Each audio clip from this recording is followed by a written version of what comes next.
Now, when I talk in English, I don't do any translation.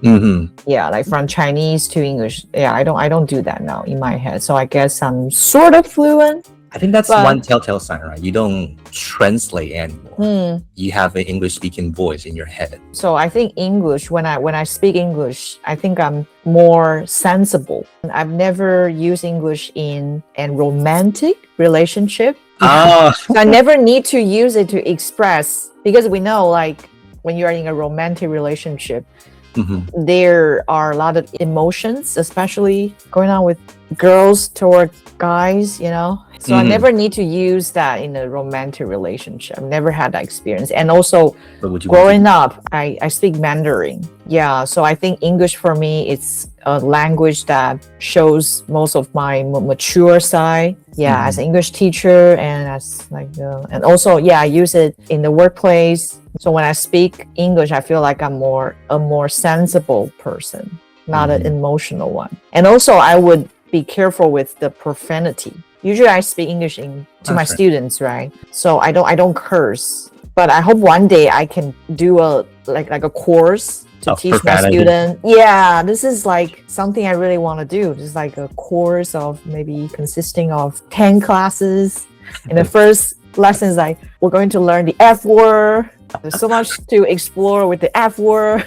Yeah, but I've never really used that to, any native speakers. I don't have that experience. Hopefully, I can have that in the future. But yeah, anyways. I look forward to that. One day I jump onto Sky Guy English webpage and then I see Profanity 101, 11 classes, right? F word. Maybe C word, right? Because, from one of my videos, when I was in Canada, someone yelled at me, Chin Chen Chong, right? And I was like, wow, yeah. And also, I also want to teach my students to fight back against racism, right? Yeah, exactly. I think that should be included in. So I think that's quite important, right? Because we learn this language, we not only want to be polite, but we also want to protect ourselves. A few minutes ago, you're talking about sometimes students would feel like they are not intelligent, or sometimes they could come off as stupid in the second language. And then that reminds me of, have you ever seen the TV series Modern Family? And then do you remember the character Gloria? And then I remember there's one popular line that she said to her, husband, that, oh, you don't know how smart and intelligent I am in Spanish. Right? Wow. I only sound stupid because we are conducting a conversation in your language. Yeah. Right. That's a good one. Exactly. And then these gringos, terrible word.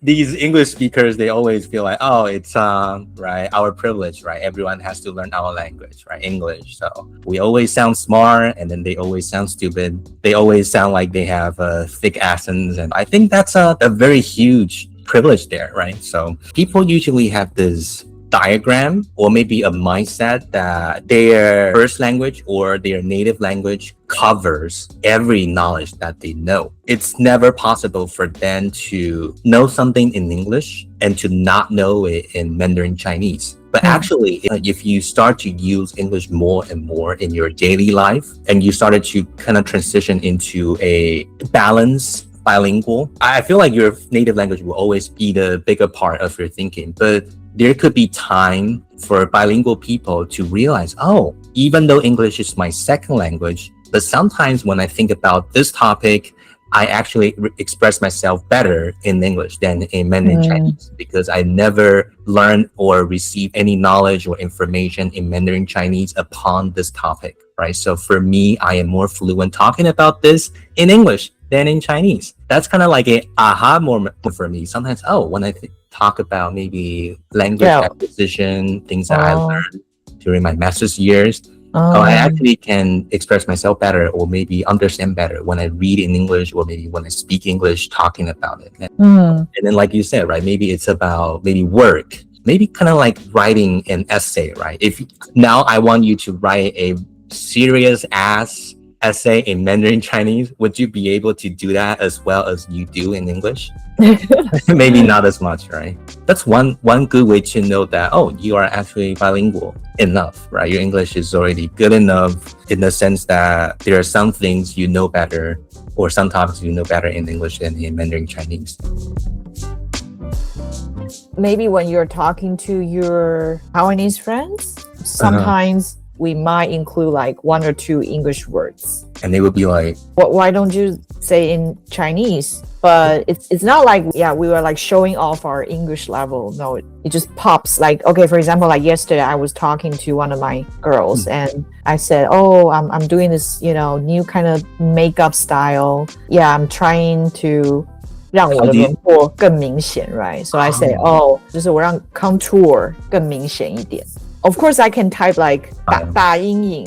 So yeah, of course, the whole sentence can be like, 就是把修容做明显一点. 我现在在 try 的这个 new makeup style. Like the first word that pops out is like contour.